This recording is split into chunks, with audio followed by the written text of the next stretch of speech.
Mohon izin dan perkenan Kiai Haji Toha Muntoha untuk berkenan menyampaikan tausiah. Monggo katuran Yai. Assalamualaikum warahmatullahi wabarakatuh. Nahmaduka ya Allah bihamdi syakirin, nusalli wa nusallimu ala sayyidil mursalin. Allahumma antas salam, sallimna wal muslimina min afadid dunya wal akhirah.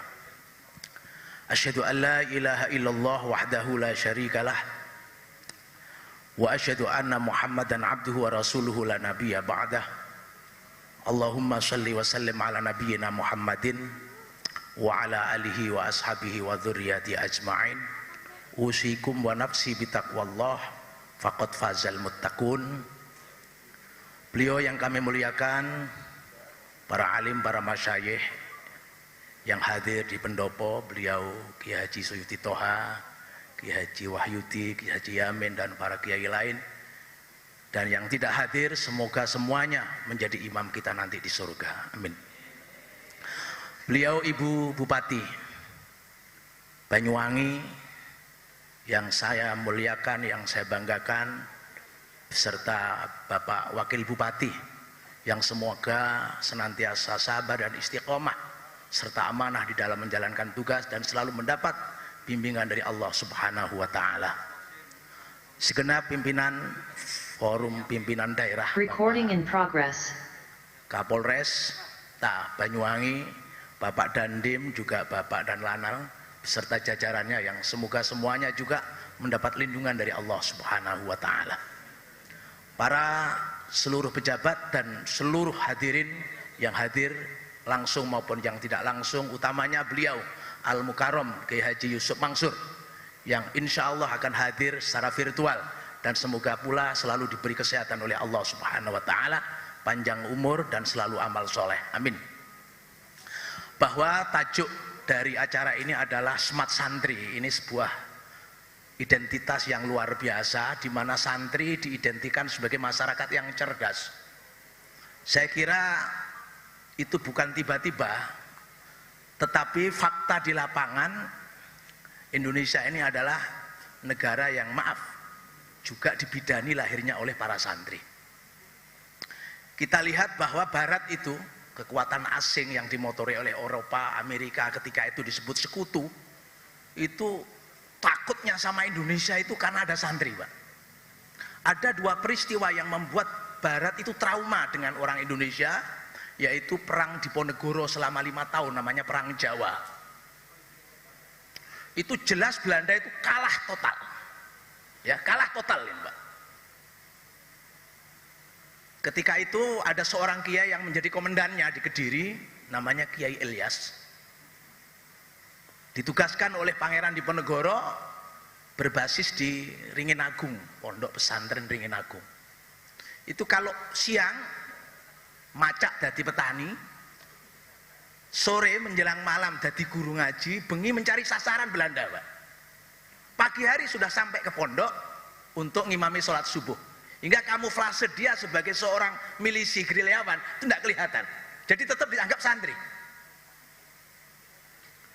Yang kedua, traumanya terjadi pada 45 ketika ada resolusi jihad dari Kiai Haji Hasyim Asy'ari beserta seluruh jajaran ulama NU, di mana kemudian dibakar semangat arek-arek Surabaya ketika itu, hingga kemudian perlawanan yang tidak seimbang mestinya, karena sekutu ya, ini bukan Belanda lagi, dipimpin oleh Inggris dengan senjata yang lengkap, yang seakan-akan dari pandangan mata tidak akan menang orang Surabaya melawan sekutu, tidak akan menang. Tapi apa yang terjadi? Semangat yang dibakar oleh resolusi jihad Kiai Hasyim Asy'ari, alhamdulillah tidak ada satupun rasa takut warga Surabaya, hingga 2 jenderalnya dari Inggris itu, Malabi dan penggantinya, tewas. Dan itu merupakan satu cacat aib bagi Inggris. Inggris itu jangankan kok jenderal, untuk perwira menengah kok sampai tewas di medan perperangan, itu malu besar.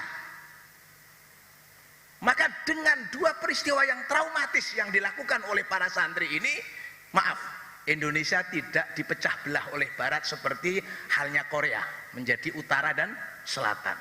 Tidak dipecah seperti halnya Yaman, utara dan selatan.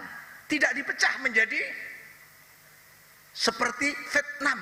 Ketika itu ada Vietnam Utara, Vietnam Selatan. Kenapa? Karena orang Indonesia nggak bisa dipecah belah. Mereka bersatu dalam satu panji konsensus ideologi bangsa nasional namanya Pancasila. Ini barangkali sedikit sejarah. Dan kemudian seluruh persiapan kemerdekaan disiapkan oleh para habaib. Yang monumental adalah tempat di mana proklamasi kemerdekaan itu dilaksanakan, itu bukan di lapangan, bukan di jalan, tapi di rumah seorang saudagar Yaman, Marta namanya, di Jalan Pegangsaan itu, nomor 56.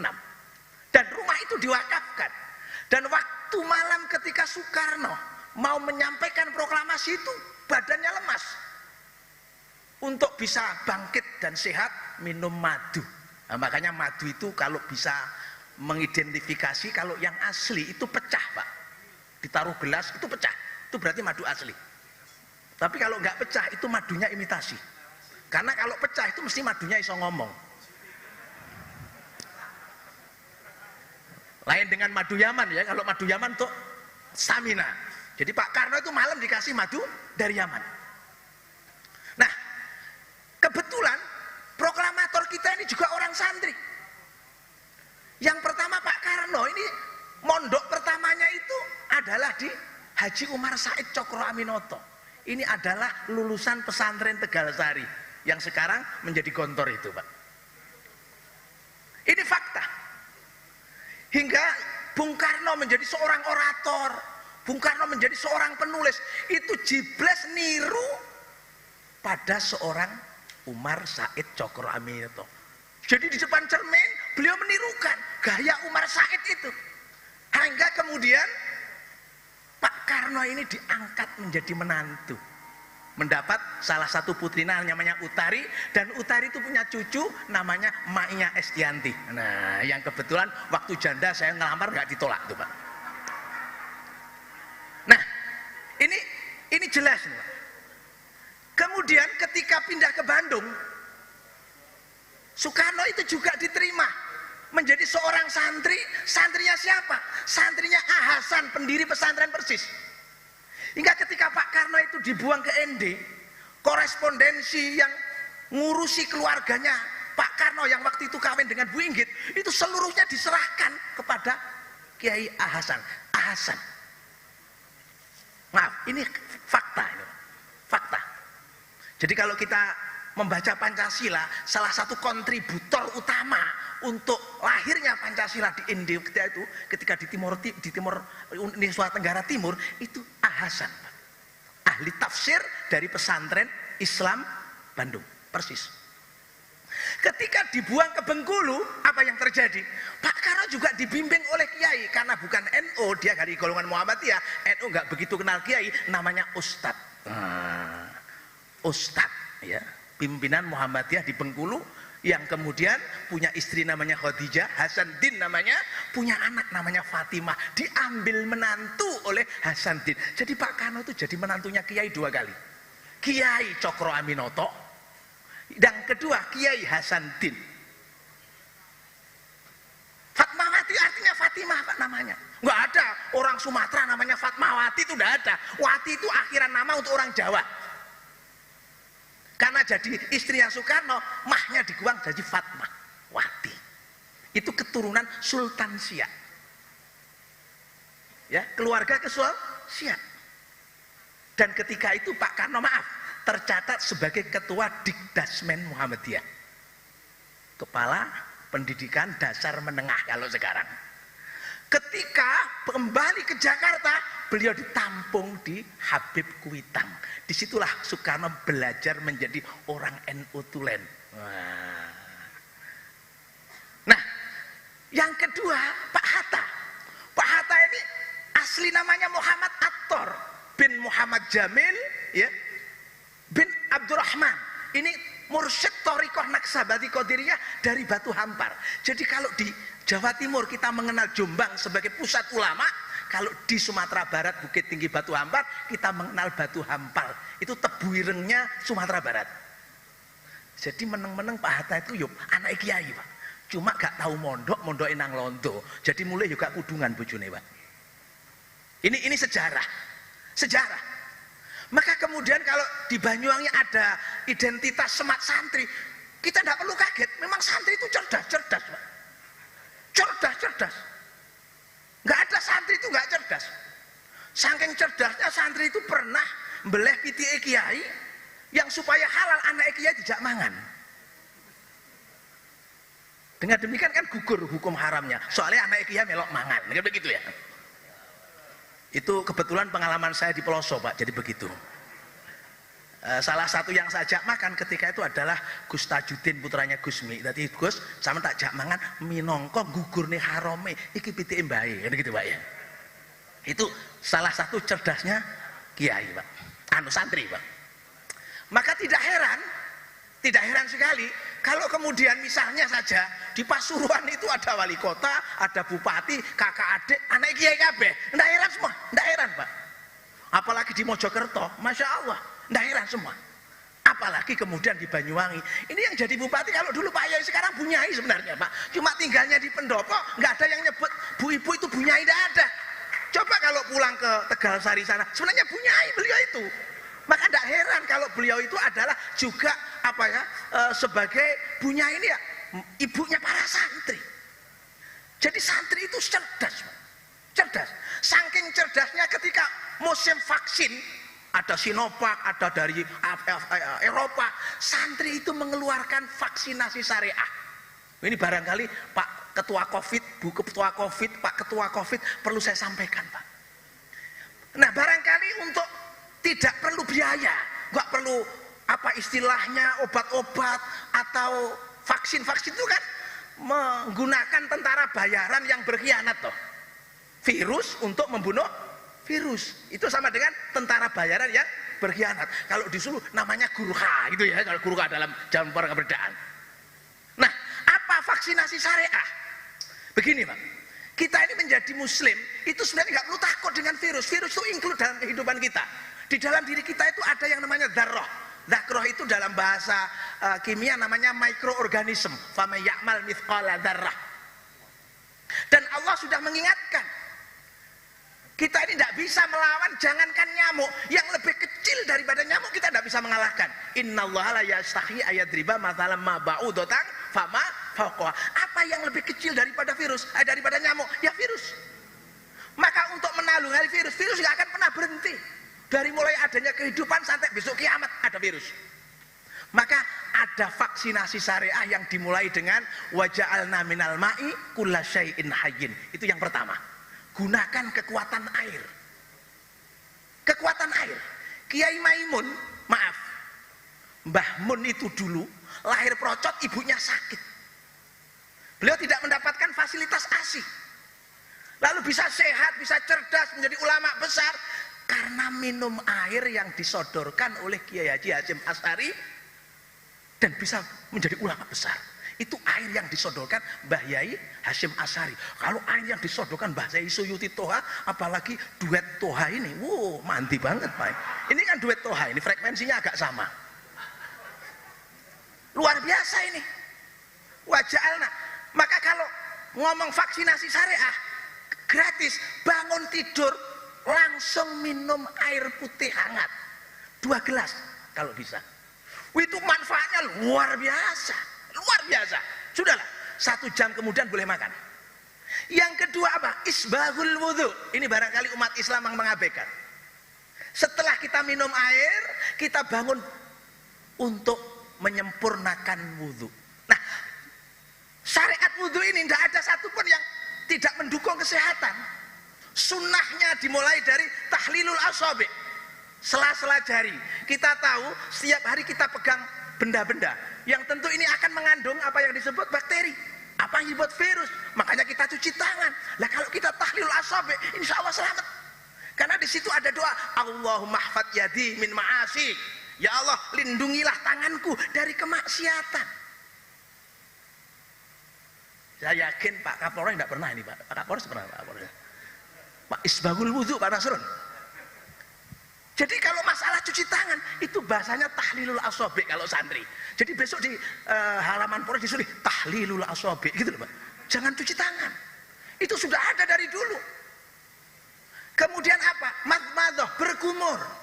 Kita tahu di dalam rongga mulut kita itu ribuan jutaan bakteri. Ada satu pertanyaan, kenapa orang bangun tidur itu bau nafasnya nggak sedap? Karena bakteri pembusuk dari mulut itu naik ke permukaan mulut untuk menikmati sisa-sisa hasil makanan yang disebut al-mukarram, mbah selilit. Tapi jangan menyepelekan selilit. Selilit ini di Bandung diprakarsai oleh seorang santri yang cerdas, Kiai Haji Fuad Afandi, pengasuh pesantren Al-Hidayah. Beliau kaya raya dari pertanian hidroponik dengan pupuk organik. Itu salah satunya dari budidaya kumur. Jadi santrinya itu dikasih baskom. Nah, itu besok diperintahkan Bu Bupati. Setiap bangun tidur santri disuruh berkumur, ditampung di baskom. Lalu dari baskom itu ditaruh di tong. Beliau membuat satu media namanya bekatul sama pepaya. Itu dicampur dengan air kumur, ternyata 3 hari kemudian sudah muncul bakteri-bakteri pembusuk. Lalu apa manfaatnya bakteri pembusuk? Kotoran sapi yang biasanya untuk menjadi pupuk organik perlu waktu 6 bulan, dengan siraman olahan bakteri buatan tadi, hasil dari kumur, cukup 1 minggu sudah bisa dipakai untuk pupuk organik. Nah ini kalau Banyuwangi menghasilkan jago-jago tani, yang kemarin juara 2-nya Ferdian Syah sama Ayah Sofia itu santri min Haji Tulabu. Ya, dia santri min Haji Tulabu asli itu Pak. Yang satu Ferdian Syah, yang satu Ayah Sofia itu dari Pandan. Itu di IAIN Jember. Ini bukan promosi, tapi semat santri, enek sing dadi petani organik. Masya Allah. Dan itu ada namanya Pak Yai Fuad Afandi. Maka hari ini jangan sepelekan air kumur madmadah. Yang ketiga, orang sibuk antigen disogoi irunge. Saya itu kalau kemana-mana sogok irung. Saya pernah ngomong, loh saya ini bagian nyogok kok malah disogok, ini gimana ini Pak? Ini guyon Pak. Ya, maksudnya sogok hidung saya, maksud saya gitu loh Pak. Loh, karena apa? Ketawa itu imunitas Pak. Jangan terlalu tegang, ada waktunya tegang itu Pak. Ya, enggak boleh sembarangan. Madmadah terus apa? Istinsyak. Istinsyak itu kalau bahasa Indonesianya keramas hidung. Coba Bapak kalau migrain, kalau Bapak sakit kepala, kenapa cari botrek? Kenapa cari konidin? Pakai istinsyak, sedot air itu pakai hidung, semprotkan lagi sampai nembus ke rongga-rongga saringan hidung. Nasofaring namanya bahasa medisnya. Kalau saya menyebut saringan gitu aja lah. Saringan. Itu sudah ada dalam isbahul wudhu. Coba apakah ini, maaf, Ketua Covid sudah pernah mensosialisasikan. Makanya kalau mau sosialisasi, gandeng kiai yang cerdas seperti ini loh Pak. Murah meriah, nggak perlu obat, nggak perlu anggaran tinggi-tinggi. Isbahul wudhu, kita tahu. Panglima besar Sudirman ya, jenderal yang hebat itu, pendiri TNI. Apa yang terjadi? Kehebatannya apa? Tidak pernah ditangkap, tidak pernah kena ranjau, tidak pernah kena tembak peluru. Apa keistimewaannya? Dawamul wudhu. Dia tidak pernah batal Pak. Tidak pernah batal. Begitu batal wudhu lagi. Begitu datang sholat, dia itu sholat. Coba kalau kita ke Museum Sudirman di Jogja, di situ akan dikasih cerita bagaimana khusyuk dan dawamul wudhunya. Paling saya Pak Yai Toha ini kalah dengan Pangeran Sudirman. Batal Pak, enggak ngelebes saya Pak. Wudhu ya abot, pamane bengi Pak. Pak Dirman itu. Nah, sekarang Pak Dandim ada tentaranya yang dawamul wudhu. Yang kayak Pak Dirman. Wah ini penting. Pak Dirman itu dawamul wudhu. Makanya orangnya walaupun paru-paru kena asma, dia bisa sehat, tetap bergeliat. Kenapa? Barokahnya wudhu Pak. Itu adalah vaksinasi syariah. Yang kedua. Yang ketiga, vaksinasi syariah itu apa? Triple power of oxygen. Mengejar 3 waktu melimpahnya oksigen, udara segar. Kita tahu nyawa itu udara. Makanya bahasanya Allah di dalam ketika menyampaikan nyawa ke dalam manusia itu wa nafakhtu fihi min ruhi. Aku tiupkan. Maka ketika kita dulu belum punya Nyawa itu kayak balon, kayak lendungan. Maaf, saya tadi suruh ndawak nih, ya. Jadi saya ini kelasnya kayak PPKM, modot gitu ya. PPKM 1, 2, ini modot lagi 23. Ya sabar saja. Lo orang Indonesia itu mau selawase enggak masalah, enggak masalah. Pokoknya dijamin gitu aja sudah. Pak Yainya bendino diundangi nang pendopo enggak masalah, PPKM mau terus wis. Enggak masalah mau modot berapa meter enggak apa-apa. Nah, apa triple power of oxygen? Fatahajjat bihi nafilatal lak. Ini Quran, Pak. Kita disuruh bangun sepertiga akhir malam. Kenapa? Karena itu adalah waktu melimpahnya udara segar. Enggak perlu kita kebingungan tabung oksigen kritis begitu ya. Enggak perlu. Kita ini disuruh nandon oksigen mulai jam sepertiga akhir malam. Maka Allah menjanjikan apa? Asa ayyab'atsaka rabbuka maqaman mahmuda. Kalau kamu aktif tahajud, wes toh piye-piye kedudukanmu itu mulia, derajatmu itu dhuwur. Wes toh piye-piye wis. Dengan tahajud semua insyaallah dapat dikabulkan oleh Allah. Kenapa? Sehat. Sehat itu memang bukan segala-galanya, tapi segala-galanya tidak berarti apa-apa kalau tidak sehat. Kita punya Alphard, tapi gak iso lungguh, akhirnya dibikin bed kayak ambulan. Kenapa? Kena ambeien. Coba bayangkan.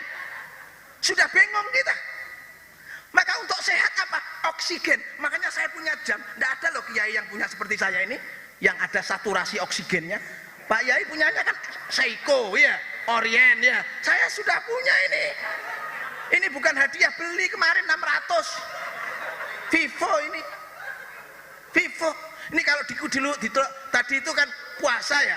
Puasa kan gak sahur, tak delok saturasi saya 86, Pak. Begitu bar bungo 96, Pak. Buka nang BAT tadi. Masya Allah, langsung gue buka ping pisan, ping pindho nyatus kira-kira, Pak. Kan gak ada yang punya begini. Pak Kapolres gak punya paling jamnya dia.